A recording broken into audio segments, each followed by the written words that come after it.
dirigir esta nuestra iglesia. Bendícelo en este momento, toma control de él, úngelo con tu presencia y háblanos a través de su boca. Lo ponemos en tus manos en el nombre de Cristo Jesús. Amén. Amén. Gracias. Dios les bendiga, hermanos. Qué linda reunión, ¿verdad?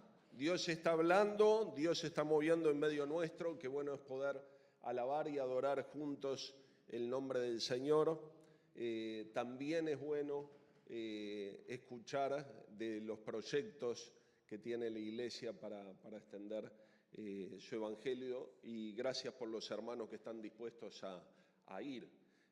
Así que, bueno, les motivamos desde el equipo pastoral también en este mes de septiembre que va a comenzar ya a partir de mañana, que puedan apartar este mes también para separar una ofrenda para misiones. Aparte de la ofrenda que uno trae habitualmente para el sostén de la iglesia, algo especial, algo adicional, como un esfuerzo, ¿no? Como un sacrificio también que hacemos para las misiones, ¿no? Apoyar a los hermanos que están yendo hacia el Chaco paraguayo en esta ocasión, ¿no?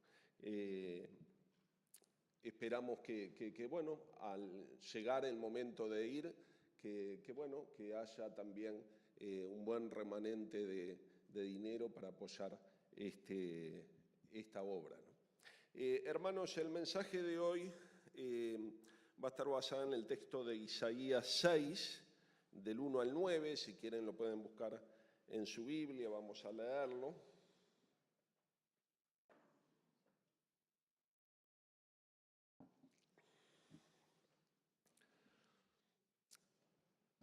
Vamos a leer al profeta Isaías en capítulo 6, a partir del versículo 1. Dice así la palabra del Señor: En el año que murió el rey Usías, vi yo al Señor sentado en un trono alto y sublime, y sus faldas llenaban el templo. Por encima de él había 2 serafines, cada uno tenía 6 alas, con 2 cubrían sus rostros, con 2 cubrían sus pies, y con 2 volaban, y el uno al otro daba voces diciendo: Santo, Santo, Santo, Jehová de los ejércitos, toda la tierra está llena de su gloria. Y los quiaciles de las puertas se estremecieron a la voz del que clamaba, y la casa se llenó de humo. Entonces dije: ¡ay de mí, que soy muerto, porque siendo hombre de labios inmundos y habitando en medio de un pueblo que tiene labios inmundos, han visto mis ojos al Rey Jehová de los ejércitos! Y voló hacia mí uno de los serafines, teniendo en su mano un carbón encendido tomado del altar con unas tenazas, y tocando él sobre mi boca dijo: He aquí, esto tocó tus labios, es quitada tu culpa, limpio tu pecado. Después oí la voz del Señor que decía: ¿a quién enviaré y quién irá por nosotros? Entonces respondí yo: heme aquí, envíame a mí. Este relato, digamos, está tipificando lo que es el llamamiento del profeta Isaías. Él está contando cómo fue esta visión en la cual él recibe el llamado para ser un profeta, para hablar en nombre de Dios. Pero también nos deja ver el concepto que Isaías tiene de Dios. Y realmente el concepto que cada uno tenemos de Dios va a condicionar la manera en la cual nosotros nos acercamos a Dios. Podríamos afirmar que la idea que tengamos de Dios va a condicionar nuestra manera de acercarnos a Él. Hoy en día hay muchas personas que dicen creer en Dios. Realmente es un tópico también muy común entre las personas, y cuando hablamos con las personas, yo creo en Dios. Pero el hecho de que afirmen creer en Dios no es sinónimo en creer en el Dios verdadero que se revela en la Biblia. El mundo abundan las personas que dicen creer en Dios a su manera. De hecho, quizás una de las frases más populares a la hora de este tópico, ¿no? Especialmente entre los uruguayos. Ustedes podrán afirmar junto conmigo que cuando hablamos con alguien dice, bueno, sí, yo creo en Dios a mi manera, ¿verdad? Que es una frase muy común, es como si fuera un himno del uruguayo, ¿no? Y bueno, en función de esto parece que, de esta afirmación, me parece ver una revista en el kiosco que diga, bueno, fabrique a Dios a su manera, haga a Dios, bueno, fabríquelo usted mismo, ¿no?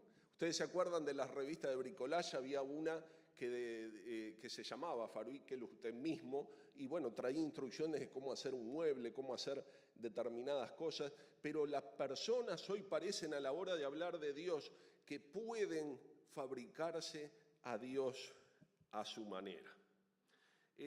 Realmente las personas piensan, cuando hablan de Dios, piensan en conceptos muy diferentes. Hay personas que ven a Dios como una fuerza creadora, o sea, una fuerza que está presente en todo, ¿no? Que está presente en la naturaleza y está activa y moviéndose. Esa fuerza es impersonal, está allí, pero ellos dicen Dios. Algunos dicen, bueno, la Pachamama, ¿verdad?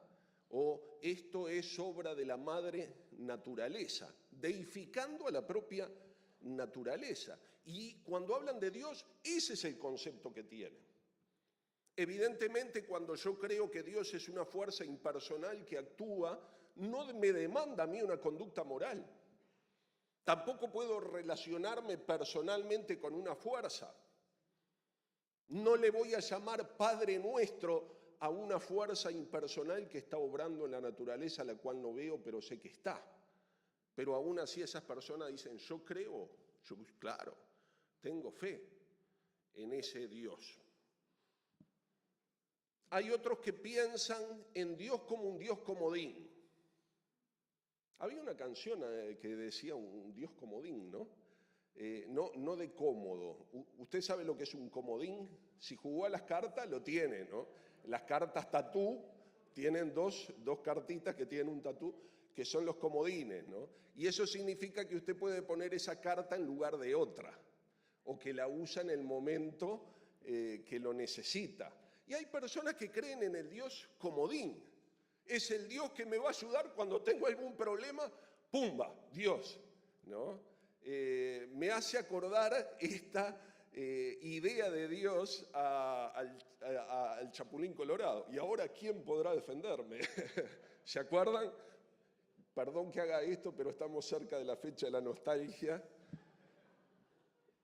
Y ahí aparecía yo, el Chapulín Colorado. Hay gente que piensa en Dios de esa forma. O sea, cuando tengo un problema, Dios comodín.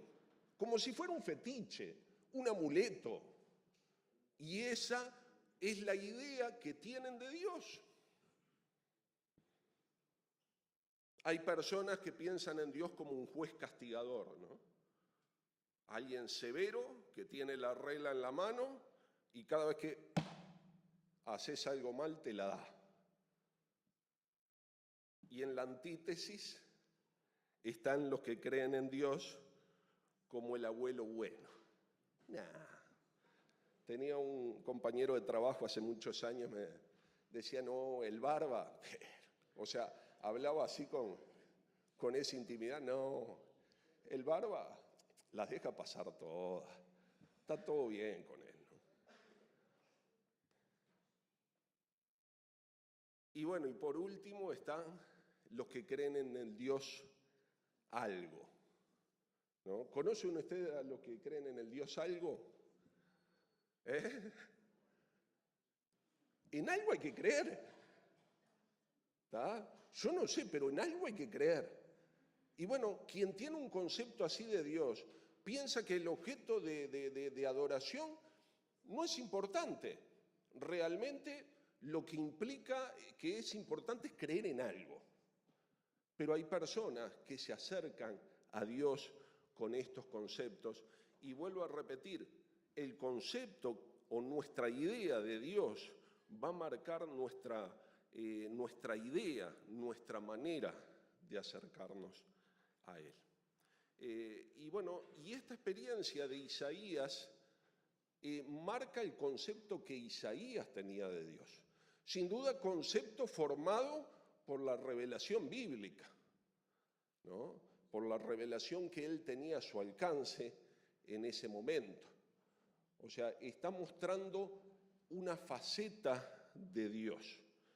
Y en este caso, podríamos decir que está mostrando uno de los atributos de Dios este pasaje y haciendo énfasis sobre él, ¿no? Sobre los atributos y las perfecciones de Dios, este texto nos revela que Dios es un Dios santo. Cuando uno lee este pasaje, nos deja esa idea. De hecho, los serafines, digamos, entre las escalas angelicales hay distintas escalafones de eso, y bueno, los serafines son seres angelicales que están guardiando, custodiando el trono del Señor, que están muy cerca al Señor. Y uno de ellos repetía: santo, santo, santo, toda la tierra está llena de su gloria. ¿Qué es que Dios sea santo? ¿Entendemos realmente las implicaciones el significado de que Dios sea santo y las implicaciones para mi vida?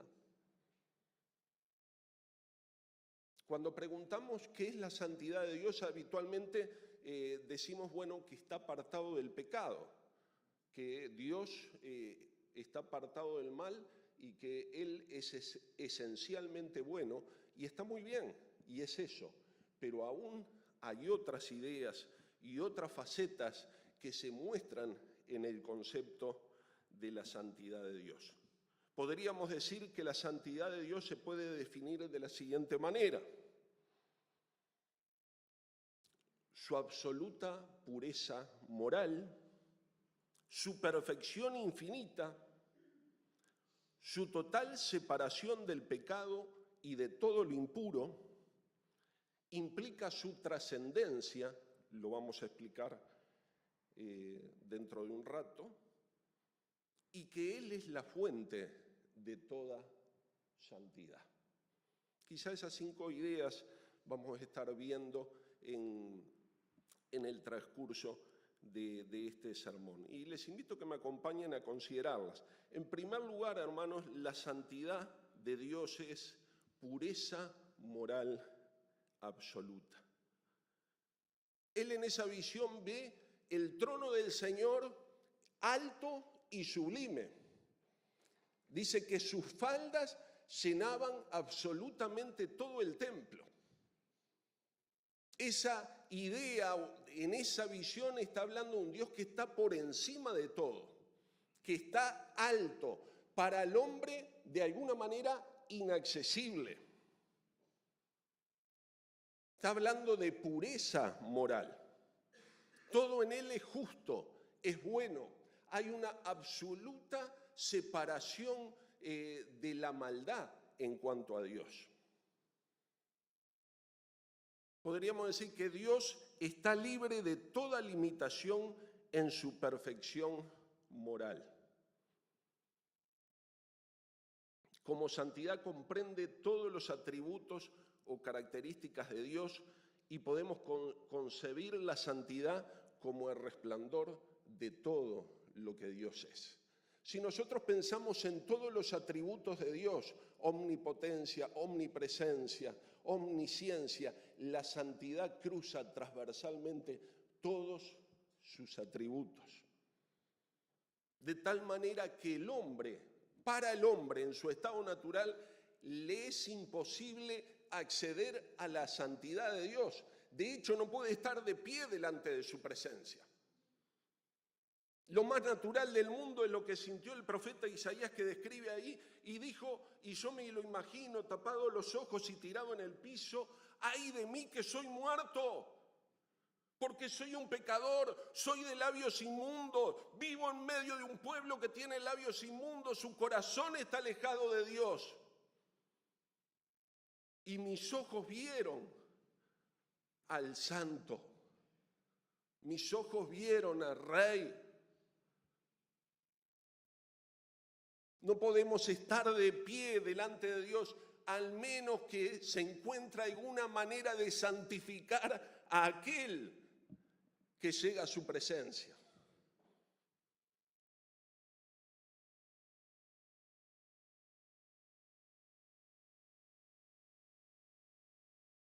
La santidad de Dios decimos que es pureza moral absoluta. Por eso no está en Dios el origen de la maldad. Hay quienes piensan y tienen la idea de que Dios, así como eligió la bondad o como es Padre de toda bondad y de todo lo bueno proviene de Dios, también piensa que lo malo proviene de Él. Y el concepto de su santidad implica que Él está apartado como el este del oeste, la maldad de Él.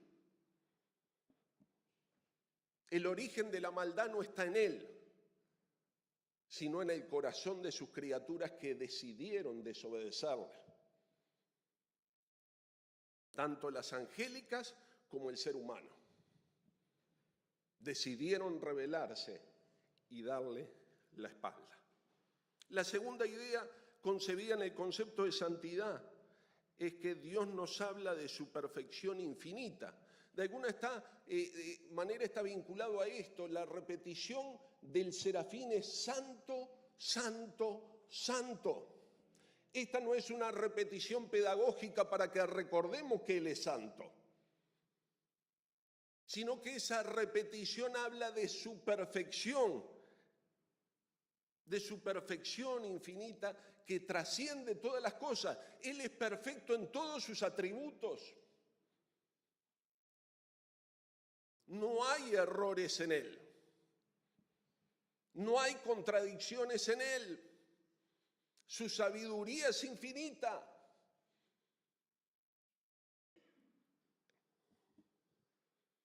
Es interesante cuando lee uno experiencias de, aquellos primeros científicos que, empezaron a hacer ciencia, como Nicolás Copérnico, al cual había crecido con la idea de que había un sistema geocéntrico, ¿no? Que la Tierra es el centro del universo. Y en su concepción de Dios entendía que su observación y los cálculos que hacía no coincidían con lo que él veía. Y esa concepción de Dios, de su perfección, lo lleva a buscar respuestas alternativas a esto, y él plantea un sistema heliocéntrico, donde el Sol es el centro del sistema solar. Aún con los defectos de su teoría, ¿no? Porque él pensaba que las órbitas eran perfectamente circulares. Su concepto de Dios lo lleva a buscar la perfección en lo que él estudiaba. Más adelante vino Johannes Kepler, y no es mi intención hablar de astronomía, pero él, entendiendo lo mismo,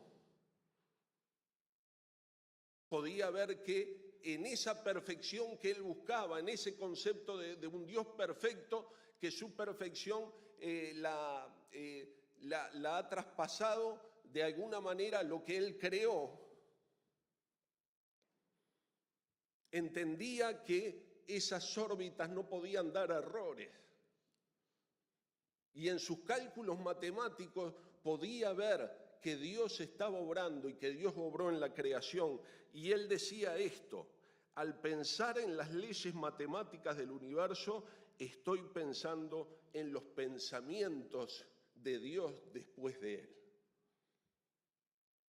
Él entendía que lo que descubría y lo que calculaba tenía que ver con lo que Dios hizo con perfección.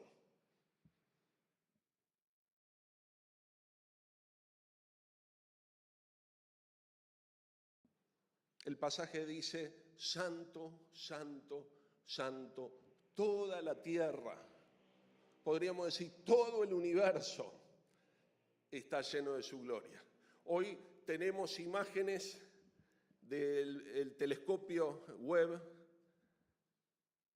y uno dice, ¿no?, esas imágenes que nos presentan y se asombra por la maravilla de la creación de Dios, por la perfección que hay en un universo creado por Él, pensado por Él.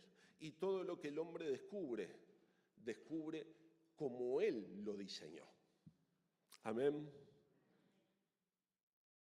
En tercer lugar, hermanos, santidad. La santidad de Dios es separación total del pecado y de todo lo impuro. Dios no puede pecar, ni tolera el pecado. En su esencia y en su ser aborrece el pecado.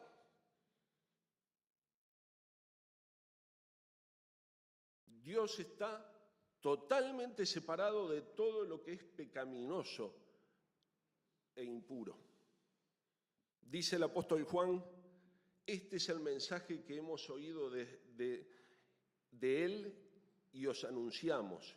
Dios es luz y no hay tinieblas en Él.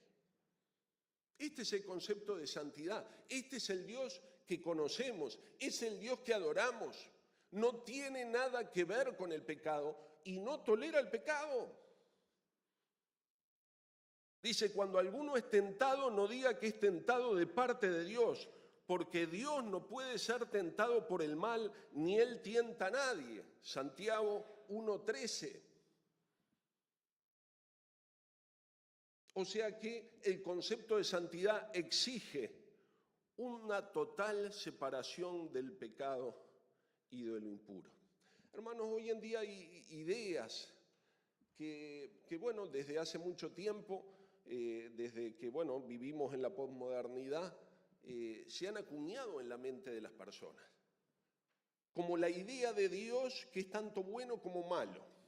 ¿Alguna vez vieron este símbolo? El yin y el yang. Algunos lo usan de cadenita y se lo ponen acá. Queda muy lindo. ¿Pero qué es esto? Esto es un concepto filosófico o teológico de la China antigua, ¿no?, del taoísmo, que significa que lo bueno, me imagino, lo blanco, y lo malo son parte de una unidad. Y este es el concepto teológico que tienen, como Dios o la fuerza que rige el universo es tanto buena como mala, ¿no? Dios tiene esa dualidad, ¿no? El concepto taoísta representa que nada es completamente yin o yang. Siempre hay algo dentro de otro, que se transforma en el otro. El día se convierte en noche, en verano en invierno, la calma en agitación, que el equilibrio entre ambos es esencial para la armonía. Esta es una idea de Dios. Evidentemente el Dios del taoísmo es impersonal, ni siquiera se menciona, pero está allí.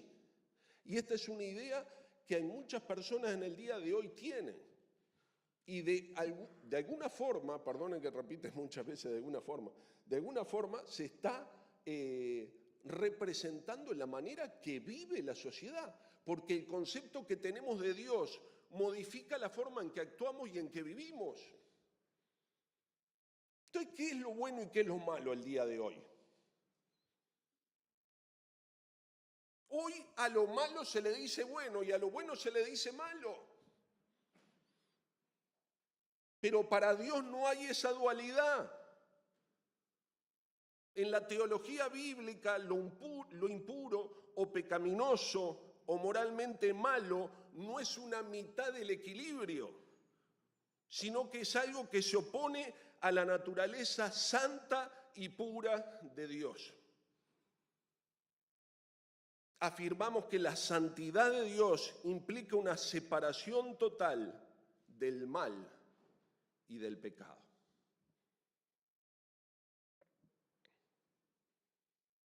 En cuarto lugar, cuando hablamos de santidad de Dios, está implicada su trascendencia. ¿Qué es esto?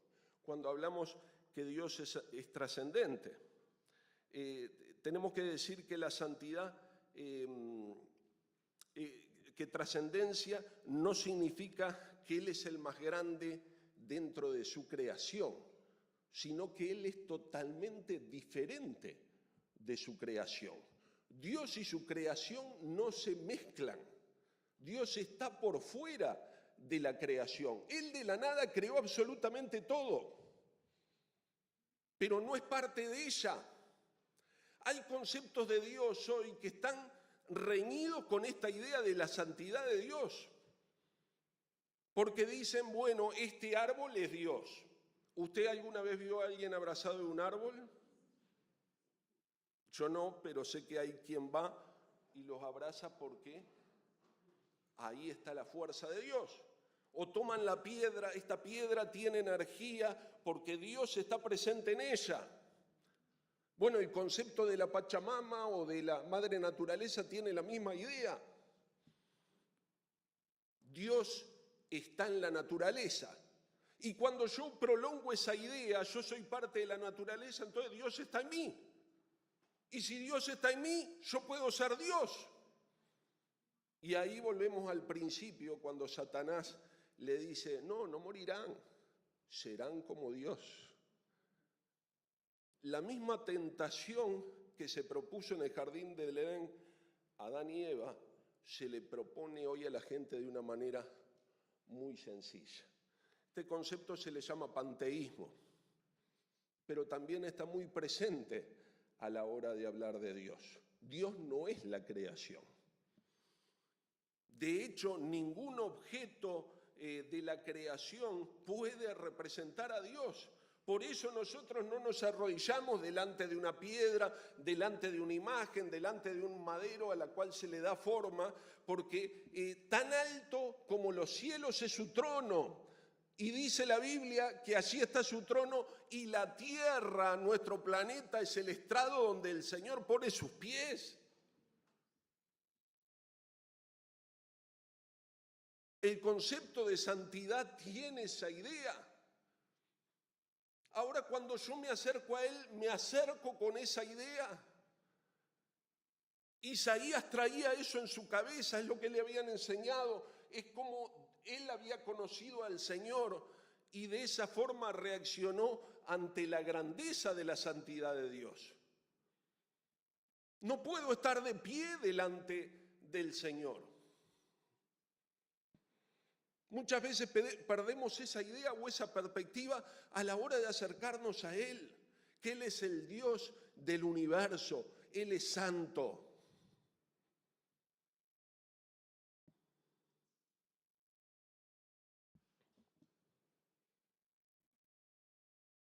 En quinto lugar, hermanos, la santidad de Dios implica que Él es la fuente de toda santidad. Es interesante que un Dios santo le demanda a su pueblo santidad. Dice allí en 1 Pedro 1:16, sed santo porque yo soy santo. Ahora, ¿de dónde viene esa santidad que necesitamos para estar de pie frente al Señor y escuchar su voz?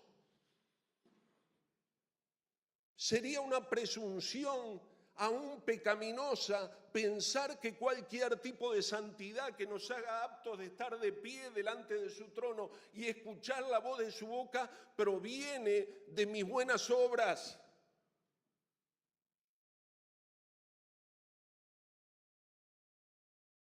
Sin duda que es una presunción decir, bueno, Dios me permite a mí escalar para ser santo. La santidad nunca se va a originar en el hombre. Tal vez en la Edad Media muchos cristianos y bien intencionados buscaban por sus obras agradar a Dios y ser santos. Y como no lo podían hacer en el mundo, se encerraban en monasterios buscando esa santidad, alejarse de todo lo que pudiera mancharme para ser santo. buscando por su esfuerzo llegar a esa santidad para acercarse a Dios, para poder mirarle, para poder escuchar su voz, para ser recibido en su presencia.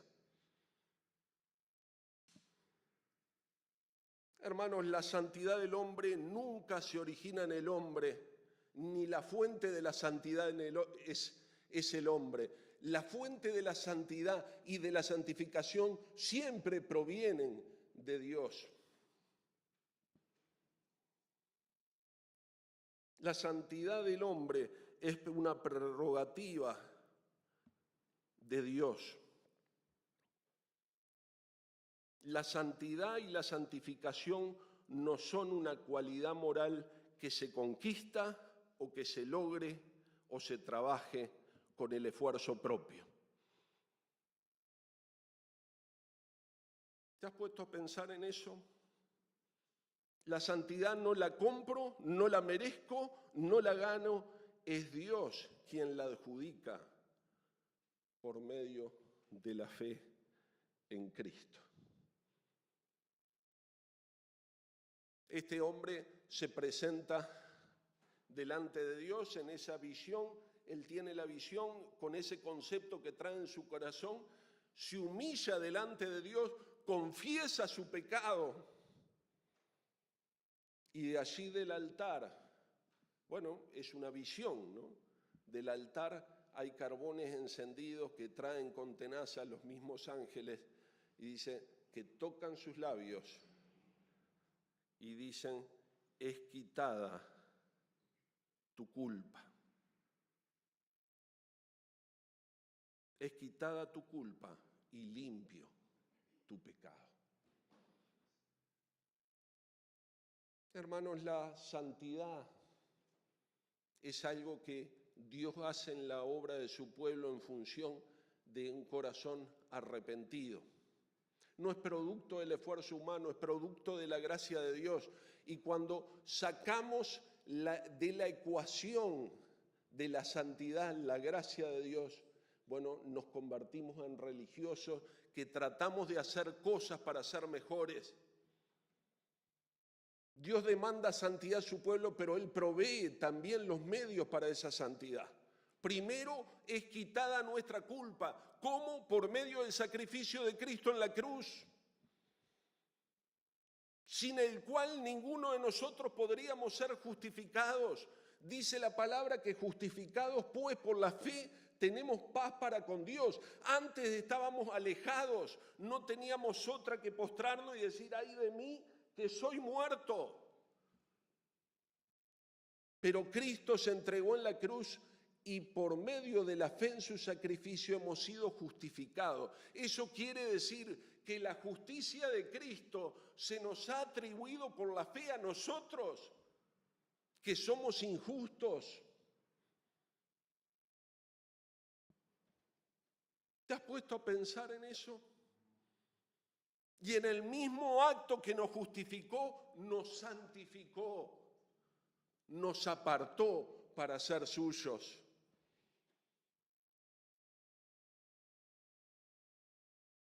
Y Él nos dijo en ese momento, es quitada tu culpa y limpio tu pecado. ¿Por mis obras? No, por la fe en Cristo Jesús. Dice también en 1 Pedro 2:9, mas vosotros sois linaje escogido, real sacerdocio, nación santa, pueblo adquirido por Dios, para que anunciéis las virtudes de aquel que os llamó de las tinieblas a su luz admirable. Dice la palabra que somos nación santa. Hermanos, si tú has sido perdonado y has sido justificado, has sido santificado y tú eres un santo de Dios. Santos no son aquellos simplemente que están en el calendario católico, muchos de ellos sí son santos y están en la presencia de Dios. Pero tú también y yo somos santos, no por nuestro mérito, sino por su gracia. Porque el Señor exige santidad de parte de su pueblo. La religión nos dice, tenés que hacer para ser. Hacer esto, hacer aquello, hacer lo otro para ser santo. El Evangelio nos propone ser para ser. O sea que muy claramente el Señor en el Evangelio nos dice que transformó nuestra vida, nos dio una nueva naturaleza, nos justificó, nos redimió, nos compró. Pedro decía, pueblo adquirido, comprado para ser suyo.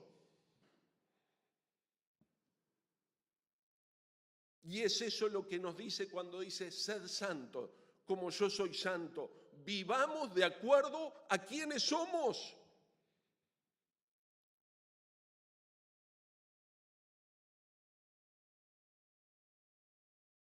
Muchas veces nos es fácil reconocer el concepto de santidad en los muebles de este templo. Y decimos, bueno, ¿cómo estos bancos los voy a prestar para el tablado de la esquina en febrero? No, hermano, estos bancos fueron consagrados, de alguna vez apartados para el servicio a Dios. No los vamos a llevar a prestar al tablado. ¿Cómo se le ocurre decir eso? Nos es fácil entender eso.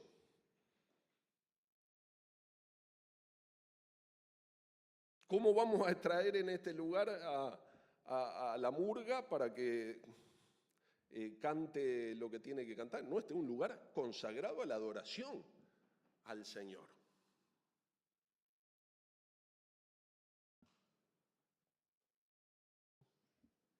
¿Cómo vamos a ir con la ropa sucia del fútbol a la oficina el lunes? Bueno, quien trabaja en una oficina, ¿no? Hay algunos de ustedes que sí. ¿Se le ocurriría ir? Y hermano, a nosotros se nos ocurre a ir sucios delante de la presencia del Señor, sin confesar nuestros pecados, sin arreglar las cuentas con Él, porque el Señor por medio de Jesucristo nos ofrece el perdón más grande y extenso.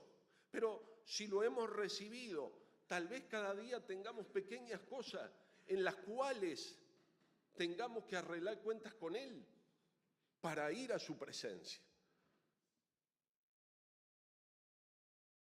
Y como creyentes, hermanos, ensuciaremos nuestra ropa en el pecado si hemos sido santificados. Hablando de esto y de la inmoralidad que se podía generar en el cuerpo de la iglesia, le decía Pablo a los corintios, ¿o ignoráis que vuestro cuerpo es templo del Espíritu Santo, el cual está en vosotros y el cual tenéis de Dios y que no sois vuestros? Porque habéis sido comprados por precio. Glorificad pues a Dios en vuestros cuerpos y en vuestro espíritu, los cuales son de Dios. Hermanos, si nos esforzamos por estar limpios delante de Dios, no es para ser santos, sino porque ya somos santos. Porque el Señor nos ha apartado para adorarle, para servirle. Si se pone usted a pensar en este relato de esta visión de cómo fue llamado el profeta Isaías, él no escuchó la voz de Dios antes de ser justificado. Lo dice muy claramente, después escuché la voz de Dios que me decía, ¿a quién iré? ¿A quién enviaré? ¿Y quién irá por nosotros? No podemos responder a Dios si no tenemos esta idea, si no hemos sido santificados, si no hemos sido justificados, si no hemos sido limpiados por la sangre de Cristo.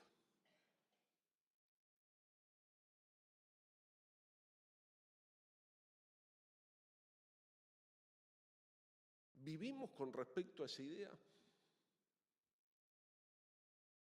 El Evangelio abunda en los indicativos. O sea, en el modo indicativo, hemos sido comprados, hemos sido redimidos, hemos sido justificados, hemos sido santificados. El énfasis es en lo que hemos sido,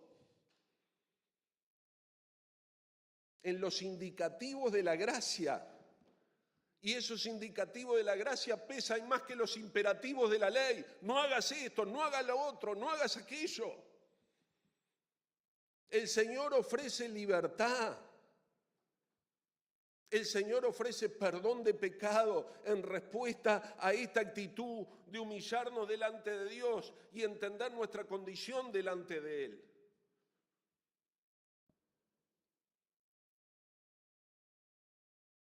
Cuando tenemos esa idea de Isaías de presentarnos delante de Él con humildad, humillados, Señor, perdóname, soy pecador, ya no aguanto más.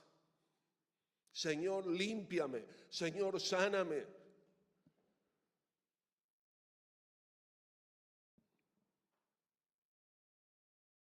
El Señor nos justifica, el Señor nos perdona. Y no por un momento, y no en función de tus obras, sino que nos atribuye la justicia de Cristo. Hermanos, es la única manera que podamos algún día estar en su presencia. Algún día pasaremos la puerta, abriremos el umbral, pasaremos al otro lado y nos vamos a encontrar con este Dios santo y sublime. Y nadie va a poder estar de pie sin ser justificado, sin haber sido santificado. Y hoy podés tomar esa decisión. Hoy podés entregarle tu vida a Cristo.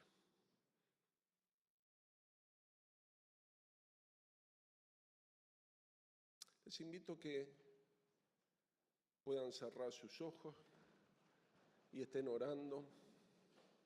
Y quiero hacer un llamado a entregarse a Cristo. Un llamado a aceptar a su perdón, a tomar la misma posición de Isaías. Que le puedas decir con tus palabras, como te salga, Señor, he pecado. Necesito de tu gracia. Necesito tu perdón, Señor. Te pido que toques mi corazón, que me des esa fe que necesito. Yo no la puedo tener por mí mismo. Te pido, Señor, que la fe que proviene de ti nazca en mi corazón ahora. Podés orar y decirle a Dios así. Si nunca oraste, no te preocupes cómo te salga. Dios te escucha. Cerrá tus ojos para no distraerte simplemente. Pero le podés decir así a Dios. Padre, Padre, tú eres santo. Perfectamente santo. Y yo soy pecador. No soy digno de entrar a tu presencia. Reconozco que estoy alejado de ti. Pero hoy entiendo, por medio de la predicación de tu palabra, que ofreces perdón en Jesucristo. Él murió en la cruz para cargar tus pecados. Él murió en la cruz para cargar mis pecados. Decíselo con tus palabras. Reconozco que Jesús murió en la cruz para cargar con todos mis pecados. Te pido perdón.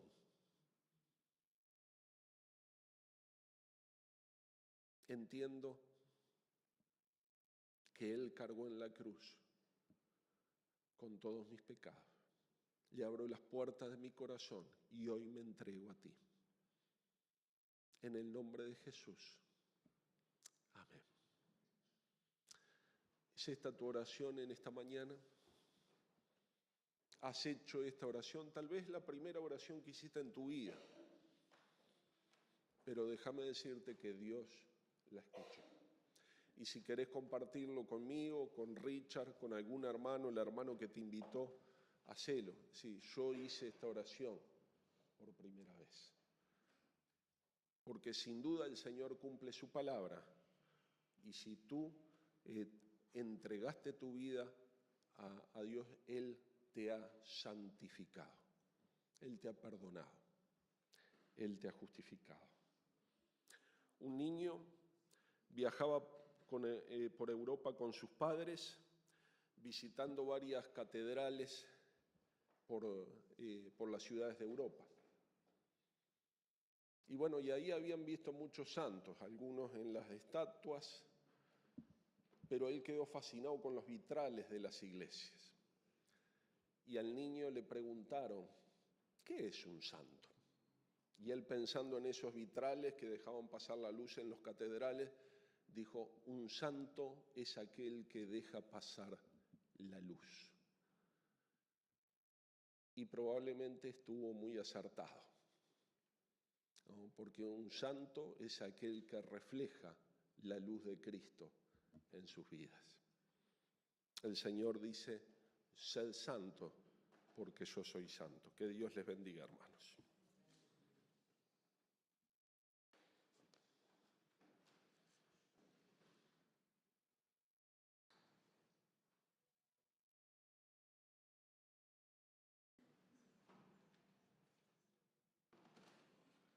Muchas gracias al Señor por su palabra y a nuestro pastor por traerla en esta mañana. Algunos anuncios antes de la alabanza de cierre. Queremos mandarle a través del canal de YouTube, porque no está con nosotros presente hoy, un gran abrazo y un beso a nuestro hermano Dani Reyes. Hoy es su cumpleaños. Así que bueno, damos gracias por su vida, por su servicio,